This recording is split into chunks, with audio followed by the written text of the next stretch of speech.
I think the previous speakers have covered almost all the subjects that were left for me to speak about, and so I'll just focus on a few doubts I have, because in the process of working on this book, researching on this book, traveling, I encountered a lot of complex questions, and I have not been able to find out answers. So I keep thinking. So I'll just randomly share them with you. The foremost is the foreign policy of the United States as regards Cuba, because if you notice, if you look at the last 65 years, very often the United States squandered away the opportunities they had in hand to normalize relationships, various countries, and most importantly Cuba. And if you look at other countries, even Vietnam, a country that gave the Americans a bloody nose, a country that with which the Americans were involved in a direct fight, direct battle, in which they suffered a resounding defeat, and despite all the Hollywood movies that they made, in which the Americans finally ended up winning. So the truth was vastly different from that. But even with Vietnam, they were okay with normalizing relations.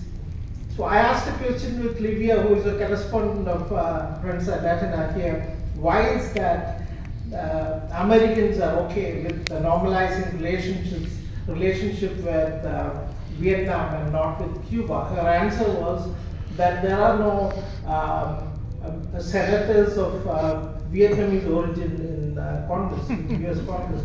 But I think it's more than that. It's a sense of loss of a certain kind of a paradise. Let me, because I don't like the English one. This, a certain kind of gambling destination, which was also a place for not just the American mobs or the bosses of the American mobs, and those people who were, those politicians who were close to those mob bosses. It was a gambling destination plus, like you said, a playground. And it was a protectorate, in fact. It was a protectorate in which they could get away with any sin. And there weren't, before the revolution, there weren't any sins that Americans could commit in Cuba, because there were no sins at all. For Americans, they could do anything. So, having lost that protectorate, and if you look at the trajectory of events that led to them imposing sanctions, it had happened even before the 1962 Cuban Missile Crisis. And most of you know the Cuban Missile Crisis was the closest that the Cold War, escalated itself to a nuclear war, or some sort of a Third World War. And it was before that, it happened in October of, I think it was in October of 1962 that the Cuban Missile Crisis happened, and JFK, John F. Kennedy, dies, gets killed in November. But he signed sanctions in February, and his press secretary Salinger notes down that before he signed the order of the sanctions on February 7th, on February 6th, he asked Salinger to get 1,200 high-quality Cuban cigars for him to smoke. So these are small men who are at the helm of affairs. But I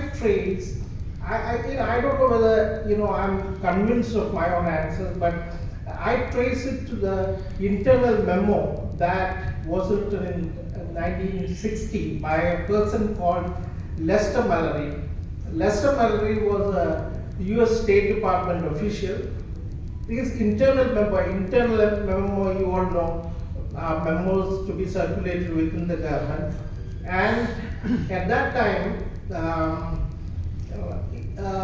what he had prescribed to get rid of the leadership of Cuba, which at that time he felt was very popular. And why popular? Because of the decisions the Cuban government of Fidel Castro after 1959 had taken. So there, the antidote was to work towards bringing measures, bringing policies, which include mostly sanctions, to reduce the real wages of people, and put them, and it clearly states, and put them through hunger, starvation, and desperation, and finally force them to revolt against the leadership. And I think, and I've said this before in interviews after I've written the book, that I think the ghost of Esther Mallory continues to haunt American foreign policy, because I haven't seen any kind of an obsession like this one that Americans have with Cuba, with any of the other countries with whom they had hostile ties. Just forget Vietnam, for instance, but look at other countries. Look at even South Africa, in which apartheid South Africa, where the Americans, Israelis also were involved in supplying arms. They were on the side of apartheid South Africa. But in 1989, it was after the Battle of Cuno Caravale, in which the Cubans were pivotal in that armed attack on the apartheid South African army. Immediately, the Americans and the Soviets decided to cease fire, decided to start negotiations. And as soon as the Cold War was looking to get over, at least there was a sense of Cold War weakening.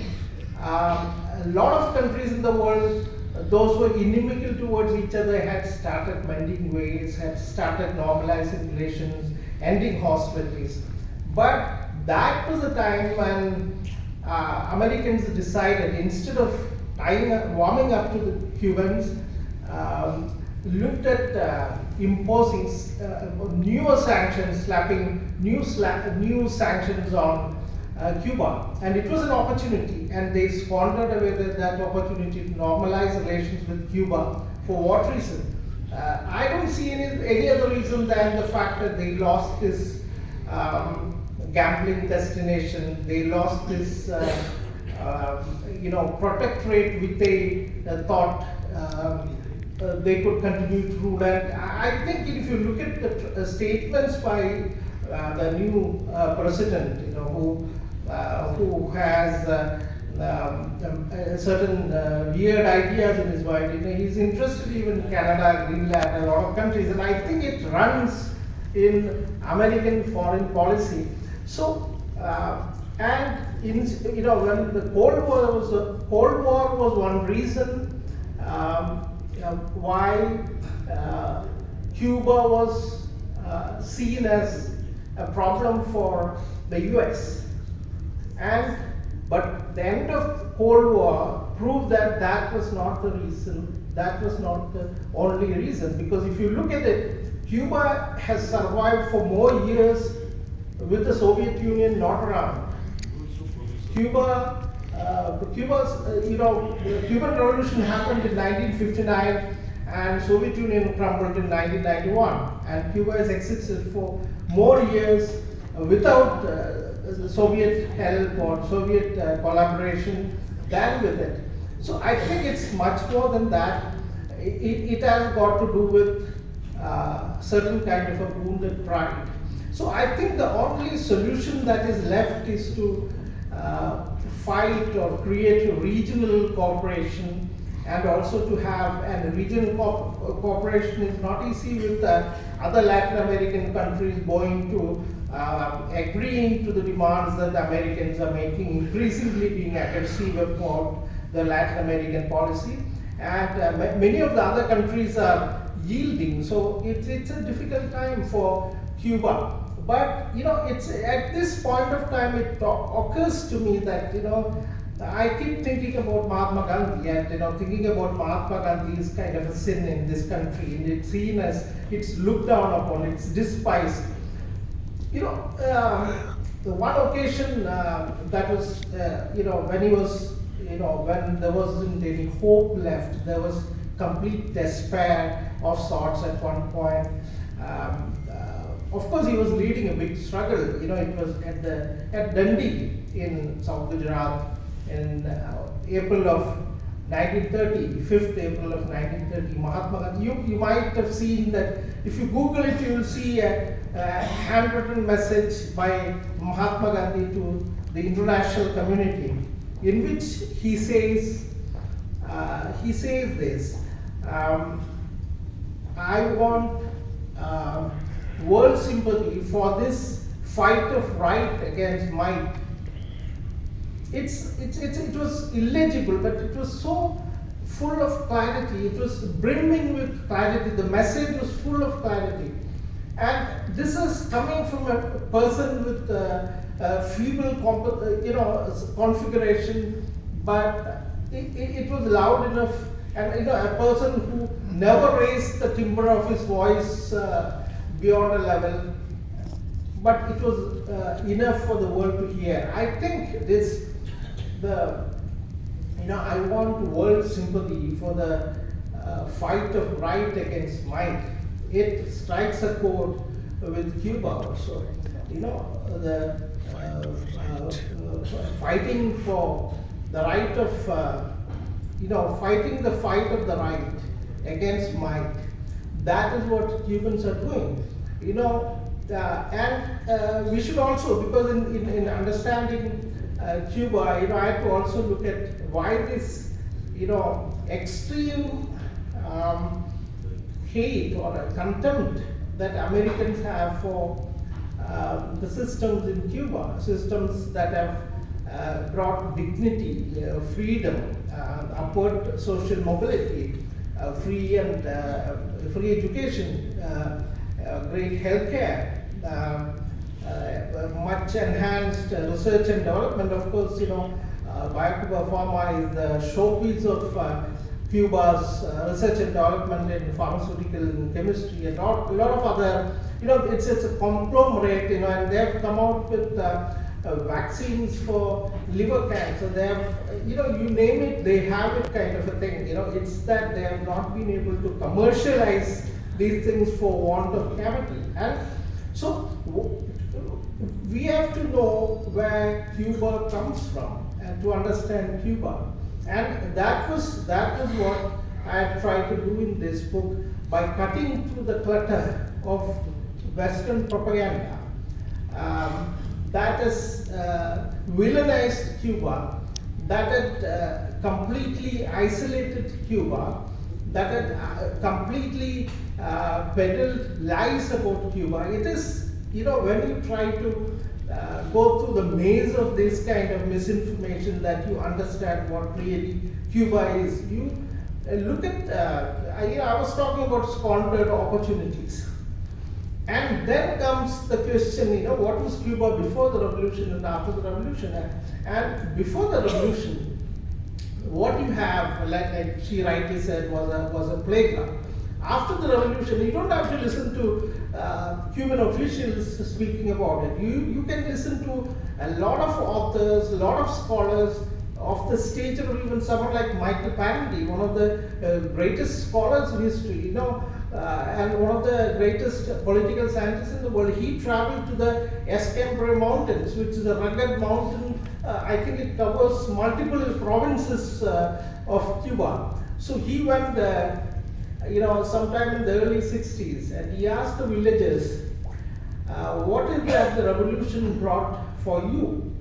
So the villagers said, before 1959, we had not seen a doctor.